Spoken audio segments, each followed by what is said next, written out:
ജമാഅത്ത് ഇസ്ലാമി ആർക്കൊപ്പം നിൽക്കുക എന്നുള്ളതാണ് വലിയ ചർച്ചാ വിഷയം. ഉം. UDF പറയുന്നത് ജമാഅത്ത് ഇസ്ലാമി പഴയ നിലപാടുകളിൽ നിന്നൊക്കെ മാറി അവരെ നമുക്ക് കൂടെ കൂട്ടാം എന്നുള്ള നിലയിലാണ്. അപ്പോൾ ജമാഅത്ത് ഇസ്ലാമിയുടെ വോട്ടുകൾ കൂടി നേടി ഇത്തവണ ഭരണം ഉറപ്പിക്കാനാണ് VD സതീശൻ്റെ നേതൃത്വത്തിലുള്ള നീക്കം നടത്തുന്നത്. പക്ഷേ നമുക്കറിയാം, എത്രയോ കാലമായി ലോകം മുഴുവൻ ജമാഅത്ത് ഇസ്ലാമി എന്ത് ആശയത്തിന് വേണ്ടിയിട്ടാണ് നിലകൊള്ളുന്നത്. കേരളത്തിൽ അവർ എപ്പോൾ മാറി എന്നാണ് പറയുന്നത്. സത്യത്തിൽ ജനങ്ങളിൽ ആശയക്കുഴപ്പം ഉണ്ടാക്കാനല്ലേ ഈ VD സതീശൻ ശ്രമിക്കുന്നത്? തീർച്ചയായിട്ടും അത് വളരെ കപടമായിട്ടുള്ളൊരു വാക്കാണ് അദ്ദേഹം പറഞ്ഞത്. അദ്ദേഹം പിൻവലിക്കേണ്ടതും മാപ്പ് പറയേണ്ടതുമാണ്.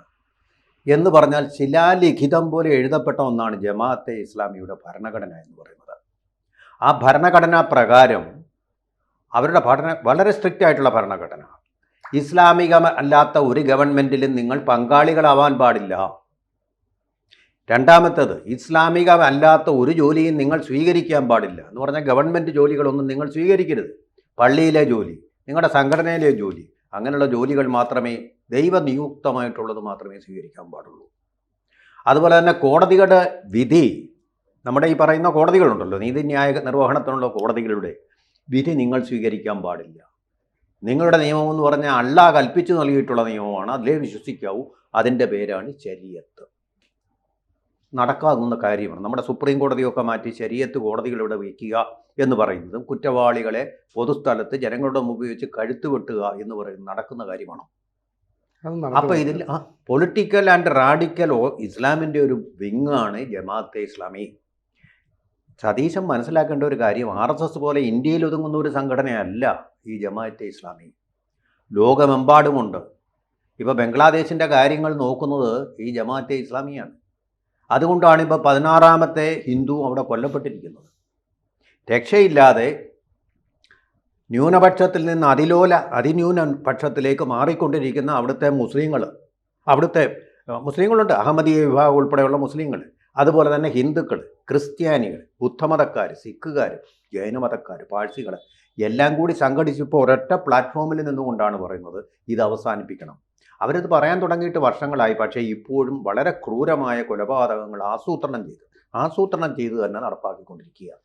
പെട്ടെന്നൊരു വികാരാവേശത്തിൻ്റെ പേരിൽ നടക്കുന്ന ഗുജറാത്ത് കലാപം പോലുള്ള കലാപം അല്ലത്. അവനെ ഫിനിഷ് ചെയ്യണം എന്ന് പറഞ്ഞാൽ അത് വംശീയമായിട്ടുള്ള ഒരു തരം കൊലപാതകം എന്ന് പറഞ്ഞാൽ ലോക സംഘടനകളുടെ, അതുപോലെ തന്നെ ഇൻ്റർനാഷണൽ സംഘടനകളുടെ, ഐക്യരാഷ്ട്രസഭയുടെയൊക്കെ ശിക്ഷ ഏറ്റുവാങ്ങാവുന്ന അന്താരാഷ്ട്ര കുറ്റമാണ് ഇപ്പോൾ അവിടെ നടന്നുകൊണ്ടിരിക്കുന്നത്. വംശഹത്യ എന്ന് പറയും. അതാണിപ്പോൾ അവിടെ നടക്കുന്നത്. ജിനോസൈഡ് എന്ന് പറയും. ആ കൃത്യമാണിപ്പോൾ അവിടെ നടന്നുകൊണ്ടിരിക്കുന്നതെന്ന് വളരെ വ്യക്തമാണ്. പക്ഷേ ആരും ഒന്നും അനങ്ങുന്നില്ല. കാരണം ഹിന്ദുക്കളല്ലേ പോകും. ഇവർ ഇസ്ലാമിനെ കൊന്നു കഴിഞ്ഞാൽ അതൊരു പ്രശ്നമായിട്ട് വന്നിരുന്നു, വംശവെറിയുടെ ഫലമായിട്ട്. അങ്ങനെയുള്ള ഒരു നറേറ്റീവ് ഇക്കോ സിസ്റ്റമാണ് ലോകത്തിലുള്ളത്. അങ്ങനെ ഒരു സംഘടനയാണിത്. ഇപ്പോഴും അവരുടെ ആ മുദ്രാവാക്യം, നമ്മുടെ മൗദൂദി എന്ന് പറയുന്ന ഇന്ത്യക്കാരനായ ആളാണ് അതിൻ്റെ ഭരണഘടനയും അതുപോലെ അതിൻ്റെ സരണിയും ഒക്കെ നിർമ്മിച്ചിട്ടുള്ളത്, അതിൻ്റെ മാർഗങ്ങൾ നിർദ്ദേശിച്ചിട്ടുള്ളത്. അദ്ദേഹം ഇവിടെ നിന്ന് ഇന്ത്യ പൗരത്വം ഉപേക്ഷിച്ച് പാകിസ്ഥാനിൽ പോയി ജീവിച്ച ആളാണ്. അദ്ദേഹം വളരെ വ്യക്തമായിട്ട് പറയുന്നുണ്ട്, നമ്മളെ സംബന്ധിച്ചിടത്തോളം മതമാണ് പ്രശ്നം, അല്ലാതെ വേറൊന്നുമില്ല. ആ മതത്തിന് വേണ്ടിയാണ് നമ്മൾ നിലകൊള്ളുന്നത്. ആ മതത്തിൻ്റെ രാഷ്ട്രം ലോകമാകെ സ്ഥാപിക്കുക എന്നുള്ളതാണ് നമ്മുടെ ലക്ഷ്യം. പിന്നെ ഒരു അടവ് നയവും പറയുന്നുണ്ട് അദ്ദേഹം. അതായത് നമ്മൾക്ക് ശക്തി പ്രകടിപ്പിക്കാൻ പറ്റാത്ത സ്ഥലമാവുമ്പോൾ ഒതുങ്ങിയിരിക്കുക, എന്നിട്ട് ശക്തി ആർജിക്കുക. അതിപ്പോൾ ഡെമോഗ്രാഫിക് പ്രഷർ കൊണ്ടാവാം, മറ്റു രീതികളുള്ള രാഷ്ട്രീയമായിട്ടുള്ള ഇടപെടൽ കൊണ്ട്, എന്നാൽ ഗവൺമെൻറ്റിൻ്റെ ഭാഗമാകുന്നുണ്ട് സമ്മർദ്ദ ശക്തി. അതാണ് വാസ്തവത്തിൽ AK ബാലൻ പറഞ്ഞത്, കാര്യങ്ങൾ നിയന്ത്രിക്കുന്ന ജമാഅത്തെ ഇസ്ലാമി ആയിരിക്കും എന്ന് പറഞ്ഞത്. അദ്ദേഹം വളരെ പഠിച്ചു പറഞ്ഞൊരു കാര്യം. അപ്പോഴത്തേക്ക് വർഗീയത എന്ന് പറഞ്ഞ് വലിയ ബഹളമായി. മാർക്സിസ്റ്റ് ദർശനം തന്നെയാണ് അദ്ദേഹം പറഞ്ഞത്. അവരങ്ങനെയാണ്, ശരിക്കും പഠിച്ചിട്ടാണ് അത് പറഞ്ഞത്. സ്വാധീന ശക്തി അവരായിരിക്കും, പുറകിൽ നിൽക്കും, അല്ലെങ്കിൽ മന്ത്രിസഭയെ മറിച്ചിടാനുള്ള ശക്തി ഞങ്ങൾ കൊണ്ടുവന്ന് തെളിയിക്കും. അതിൻ്റെ ഒരു ഉൽപ്പന്നമാണ് ഈ വെൽഫെയർ പാർട്ടി എന്ന് പറയുന്നതും. സംശയമില്ലാത്ത കാര്യമാണ്. അതാണ് വെൽഫെയർ പാർട്ടി. വെൽഫെയർ പാർട്ടിക്ക് വമ്പിച്ച സ്വാധീനം നടത്താൻ കഴിയുന്നുണ്ട് പല സ്ഥലങ്ങളിലും. CPMൻ്റെ തന്നെ പല വേദികളിലും അവർ പ്രത്യക്ഷപ്പെടുന്നുണ്ട്. അതിലൂടെയാണ് വെൽഫെയർ പാർട്ടി എങ്ങനെയാണ് കേരളത്തിൽ അതിൻ്റെ ഒരു സാന്നിധ്യം അറിയുന്നതെന്നറിയാം. ഏതെങ്കിലും ഒരു പുരോഗമന പ്രവർത്തനം നടക്കുമ്പോൾ, ഏതെങ്കിലും ഒരു വികസന പ്രവർത്തനം നടക്കുമ്പോൾ അത് തടയാൻ വരും. അവിടെ മുദ്രാവാക്യം പ്രതിഷേധിക്കുക, ഒരു സ്കെയർ ഉണ്ടാക്കുക ആളുകൾക്കിടയിൽ. ഇത് വന്നു കഴിഞ്ഞാൽ നിങ്ങൾ കുഴപ്പം. അങ്ങനെയായിരുന്നു മംഗളൂർ വരെ പോകുന്ന പൈപ്പ് ലൈൻ പദ്ധതിക്ക് തടസ്സമുണ്ടാക്കാൻ മുന്നിൽ നിന്ന് അവരാണ്. ഏതൊരു വികസനത്വവും തടയാൻ വേണ്ടിയിട്ടുള്ള അവർ ഓടിയെത്തും. അവിടെ ആദ്യം ഓടിയെത്തുന്ന അവരാണ്. ആ കൊടി വയ്ക്കുന്നതും മുദ്രാവാക്യം എഴുതി വെക്കുന്നതും ബാനർ വയ്ക്കുന്നതും അവരായിരിക്കും. അതായത് ഇന്ത്യ എന്ന് പറയുന്ന രാജ്യത്തിന്റെ വികസനത്തിൽ തടയുക. അല്ലെ? അപ്പൊ ഈ കാലാകാലങ്ങളുടെ ജമാഅത്ത് ഇസ്ലാമി എപ്പോഴും ഇടതുപക്ഷത്തെയാണ് പിന്തുണച്ചുകൊണ്ടിരുന്നത്. അവർ പ്രത്യക്ഷമായും പരോക്ഷമായും അതിനോട് യോജിക്കുകയും ചെയ്തിരുന്നു. എന്നാൽ ഇപ്പോൾ ഇടതുപക്ഷം പൂർണ്ണമായിട്ട് ഈ ജമാഅത്ത് ഇസ്ലാമിയെ തള്ളിക്കളയുന്നു. അവരുടെ ആശയങ്ങൾ തെറ്റാണെന്ന് പറയുന്നു. അവർക്ക് ഇന്ത്യയുടെ ഭരണഘടനയെ വിശ്വാസമില്ല എന്ന് പറയുന്നു. അപ്പൊ ഇത്രയും നാൾ വോട്ട് മേടിച്ചത് CPM അല്ലെങ്കിൽ ഇടതുപക്ഷ പാർട്ടികളായിരുന്നു. ഇപ്പോൾ അത് ഞങ്ങൾക്ക് വേണ്ട എന്നവർ തള്ളി പറയുന്നു.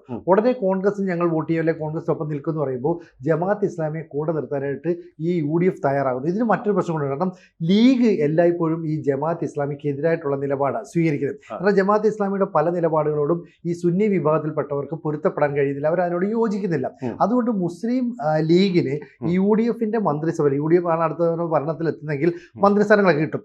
പക്ഷേ ജമാഅത്ത് ഇസ്ലാമി അവരുടേതായ ചില സ്ഥാനാർത്ഥികളെ മുന്നോട്ട് വെക്കുമ്പോൾ അവരിൽ ഒരാൾ ജയിച്ചു വന്നാൽ അവർക്കൊരു മന്ത്രിസ്ഥാനം വേണം എന്ന് പറഞ്ഞാൽ കേരള സർക്കാർ UDF രൂപീകരിക്കുകയാണെങ്കിൽ ആ UDFിലെ ഒരു മന്ത്രിസ്ഥാനം ജമാഅത്ത് ഇസ്ലാമിക്ക് വേണമെന്നുള്ള അവരുടെ ഒരു അജണ്ടയാണ് ഇവിടെ പ്രഖ്യാപിക്കുന്നത്. അവരുടെ രാജ്യാന്തര തലത്തിലുള്ള നിലപാടിൽ മാറ്റമുണ്ടായോ? ഇന്ത്യയിൽ അവരുടെ നിലപാടിൽ മാറ്റമുണ്ടായോ? ഒന്നുമില്ല.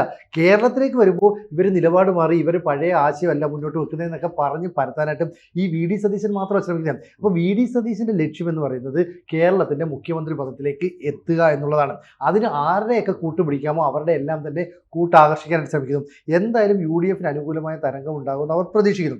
അങ്ങനെ തരംഗമുണ്ടായാൽ UDF വിജയിച്ചെത്തിയാൽ എത്ര പേര് മുഖ്യമന്ത്രി സ്ഥാനാർത്ഥിയാവും? അതിന് തന്നെ ഒരു ഇടി ഉണ്ടാവും. അങ്ങനെ ഇടി ഉണ്ടാകുമ്പോൾ എന്നെ മുസ്ലിം ലീഗ് പിന്തുണയ്ക്കണം, എന്നെ ജമാഅത്ത് ഇസ്ലാമി പിന്തുണയ്ക്കണം, എന്നെ കോൺഗ്രസ് ഒരു കൂട്ടം MLA മാർ പിന്തുണയ്ക്കണം എന്നുള്ള ഒരു ആസൂത്രിതമായ പ്ലാനിങ് ഇപ്പോൾ തന്നെ VD സതീശനെ അനുകൂലിക്കുന്നവർ നടത്തിക്കഴിഞ്ഞാണ്. അതുകൊണ്ടല്ലേ ഈ ജമാഅത്ത് ഇസ്ലാമി ഇങ്ങനെ ചേർത്ത് നിർത്താനും അല്ലെങ്കിൽ കൂടെ ഇരുത്താനും ഒക്കെ അവർ ശ്രമിക്കുന്നത്.